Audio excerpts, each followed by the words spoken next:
good evening and welcome to World Now at 4. I am Aidan Lubem. First, the headlines. On the headlines, FG inaugurates NDDC governing board. France ambassador to Burkina Faso knocked. US House in chaos after McCarthy loses speaker. While on sports, Manchester United in talks to sign Palace goalkeeper. News in detail. President Muhammadu Buhari has approved the deployment of advanced surveillance technology to address insecurity and crime in Imo and other southeastern states. Villa, Abuja on Tuesday. Only 2 weeks ago, Igbos that came home from Lagos and outside southeast enjoyed the benefits of the second Niger bridge, something that is worthy of commendation. I also thank him and then appealed to him for a further support to support us with some technology security control, and any moment from now we will be getting some surveillance equipment. For previous requests he had granted, including the conversion of the Federal Medical Center Owerri to a university hospital for the Federal University of Technology and the conversion of the Alvan Ikoku College of Education to a Federal College of Education. The federal government of Nigeria has inaugurated the governing board of the Niger Delta Development Commission, that is the NDDC. Speaking during the inauguration, Secretary to the Government of the Federation, Boss Mustafa, urged the members of the board to be above board, adding that they should work towards policies that would contribute to the coordinated development of the Niger Delta. Also, the Minister of State worked towards 2022 confirmed the nominations of the chairman and the board members of the commission after President Muhammadu Buhari sent their names in accordance with the NDDC Establishment Act of 2008. No fewer than 6.7 million Nigerians have yet to collect their permanent voter cards less than 8 weeks to the general elections. The INEC National Commissioner for Information and Voter Education, Festus Okoye, disclosed this in a statement that, with effect from January 6 to 15, the collection of the PVCs will be devolved to the ward level, after which collection would be moved to the local government areas. The INEC Director of Voter Education, Lagos State, Adenike Tedeshe, told newsmen that about 14,000 people collected their voter card daily, noting that the Commission would soon take the PVC distributions to the wards. Data obtained from the state offices of the Independent National Electoral Commission revealed that 6.7 million PVCs were locked up in INEC safes across 17 states and the Federal Capital Territory. INEC had announced that the collection window for PVCs will commence December 12, 2022 and end on January 22, 2023. The Nigeria Center for Disease Control and Prevention, that is the NCDC, has said the COVID-19 Omicron sublineage partly responsible for the current increase in COVID-19 cases in China. The United Kingdom and the United States have not yet been detected in the country. The NCDC disclosed this today in an update on COVID-19 genomic surveillance signed by its Director General, Ifedayo Adetifa. The update, which was made available to newsmen, showed that the Omicron sublineage responsible for the rise in cases in the US and UK is XBB.1.5, while BF.7 is responsible for the increased cases in China. Adetifa, however, said B5.2.1 had been seen in Nigeria since July 2022. We now move to other parts of Africa. After this break, stay with us.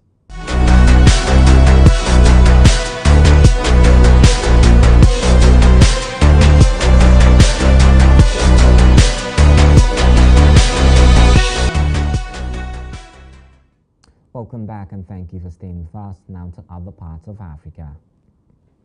French diplomatic source has confirmed that French ambassador to Burkina Faso, Luc Haladi, is still at work in the capital, Ouagadougou. The former French colony has seen a surge in anti-French sentiment as it moves to develop closer ties with Russia. Government spokesman Jean-Emmanuel Ouedraogo confirmed to the pressmen that Ambassador Luke Haladi was asked to leave but provided no further details on Monday. The announcement of Haladi's expulsion comes less than 2 weeks after the United Nations resident and humanitarian coordinator in Burkina Faso, Barbara Manzi, was also declared persona non grata. Reports show that France sent troops to West African Sahel's region in 2013 when it helped drive Islamic extremists from power in northern Mali, but is feeling growing pushback from local governments that say the French soldiers have yielded few results against the jihadis. French forces left Mali last year after relations with the junta frayed. The French still have several hundred special forces troops based in Burkina Faso. The announcement of Haladi's expulsion comes just 1 year after Mali's junta also ejected France's ambassador there. 2 suicide car bombers killed at least 10 people early today when they targeted a military facility in central Somalia. A police official said the vehicles exploded in the neighborhood full of civilians, and the attack occurred in the Mahas district of Hiran region after the dawn prayer. According to several eyewitnesses, people were wounded in the attack, including soldiers and journalists who were embedded with them. At the center of the ongoing government offensive against the Al-Qaeda-linked group that has controlled parts of the central and southern Somalia for years. The Somali army, together with local militias, recently opened a key supply route to Mahas after it had long been under siege. Somalia's President Hassan Sheikh Mohamud vowed in July last year that his government would launch a total war against the extremist fighters. In addition to the support of the local militias, the authorities can count on the African Union missions, that is ATMIS, and American strikes as they fight the insurgents. We now move to other parts of the world after this break. Stay with us.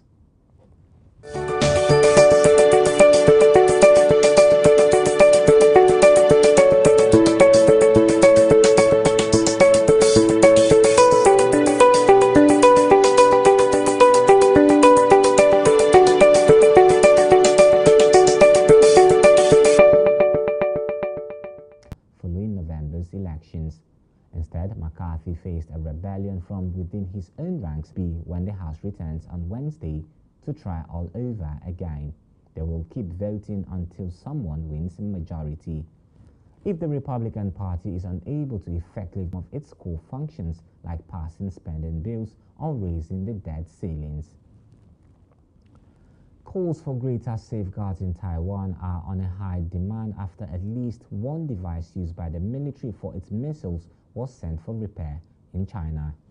The optical instrument used for launch measurements for Taiwan's Hwing the third anti-ship missiles were shipped to its manufacturer in Europe. It was then sent back to Taiwan from Shandong province in eastern China. Taiwanese media reported that China sees Taiwan as part of its territory and has vowed to unify it by force if necessary. Self-ruled Taiwan sees itself as a distinct from the mainland. President Tsai Ing-wen has announced new plans to bolster Taiwan's defense in the event of an attack from Beijing, including extended mandatory military service from 4 months to 1 year.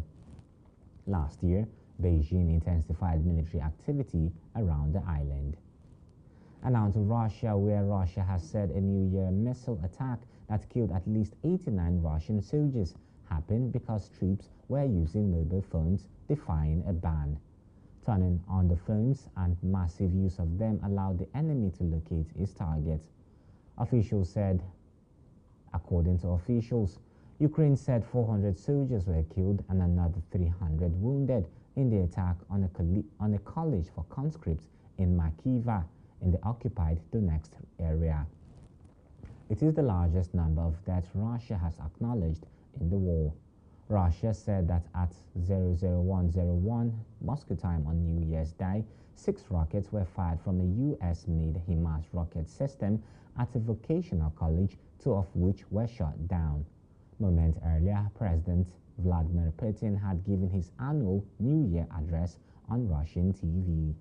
The deputy commander of the regiment, Lieutenant Colonel Bachurin, was among those killed. A commission was investigating the circumstances of the incident, according to the statement.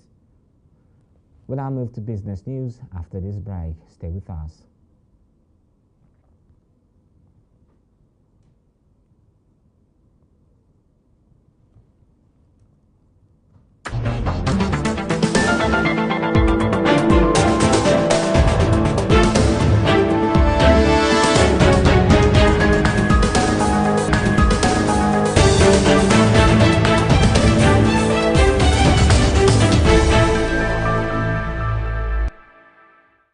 Welcome back and thank you for staying with us. Now to business news. The Nigerian Financial Intelligence Unit, that is the NFIU, is set to announce new guidelines on the cash withdrawals from all government accounts on Thursday, January 5, 2023. This was contained in a Dark News correspondence on Tuesday night. In December 2022, it was reported that the NFIU was putting all necessary measures in place to stop cash withdrawals from federal, state, and local government areas' bank accounts. The Director and Chief Executive Officer NFIU, Modibo Tukur, made this revelation at a parley with the Chairman in the Petrol Commission, Mohammed Yakubu, in Abuja, the nation's capital. Tukur, withdrawal limit provided by the Money Laundering Act.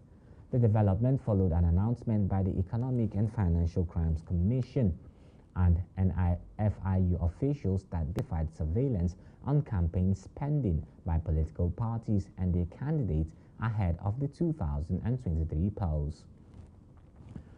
Data obtained from the National Bureau of Statistics, that is NBS, has shown that China topped Nigeria's major import trade in second quarter 2021 on the import trade list. On the other hand, India levered 49.05 billion naira of the total export, which stood at 5.08 trillion in the same quarter under review.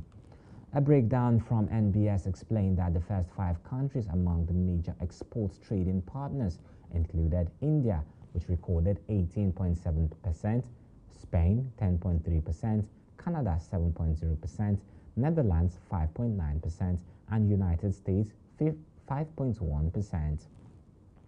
However, NBS said the total value of trade in agricultural goods in quarter 2 2021 stood at 817.35 billion naira, and the import valued at 625.08 billion naira. Meanwhile, Obiora Madu, the chief executive officer of an organization which runs an export-oriented academy, decried the fact that most of the items exported are agro-based with no added value. Madu explained that the increase in the volume of the exports may be COVID, stressing that the comparison of the increase for this year should be with 2019. Still to come on World Now at 4, it's sports news. Stay with us.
Good evening and welcome to Sport News on World Now at 4.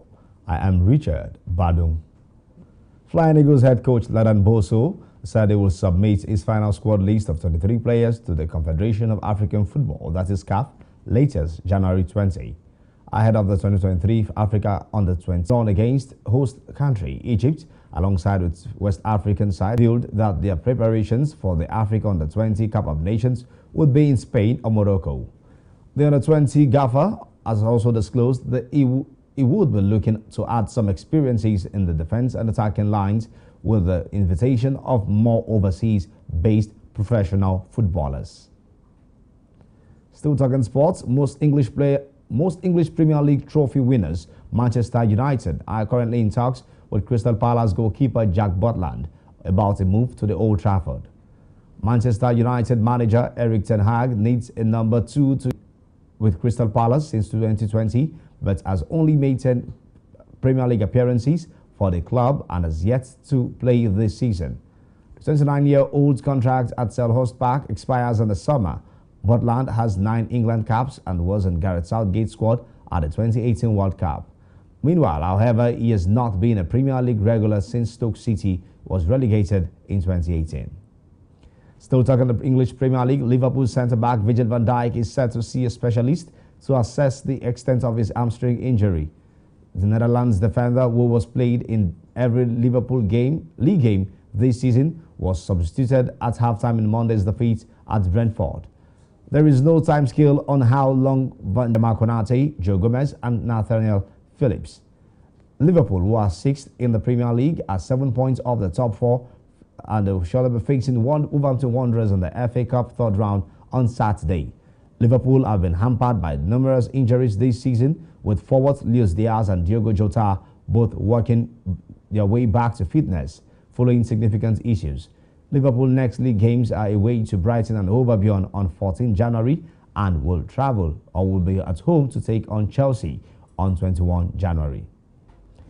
On a sad note, we'll be leaving you with this as West Ham co-chairman David Gold has died at the age of 86 following a short illness. A lifelong Hammers fan, the club said they passed away peacefully on today or in the morning hours of today with his fiancée and daughters by his side. Gold, previously the chairman and co-owner of Bayham City, became joint chairman at West Ham with David Sullivan in 2010. He grew up directly opposite the bowling ground, West Ham's former stadium, and played for the club's boys and youth teams. And that's your sport news on World Now at 4. Back to Ainan Lubem for the rest of the news. I am Richard Badung.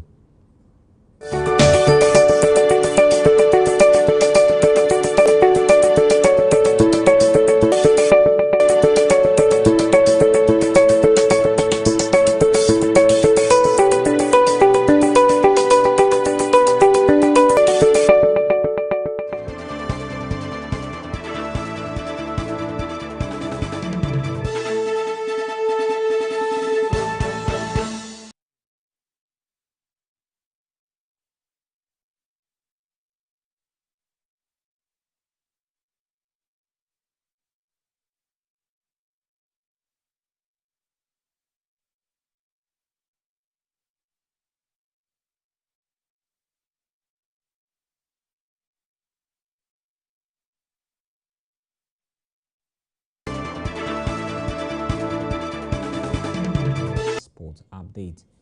And that's World Now at 4. But before we go, let's look at the headlines once again. Earlier on the headlines, we told you FG inaugurates NDDC governing board. France ambassador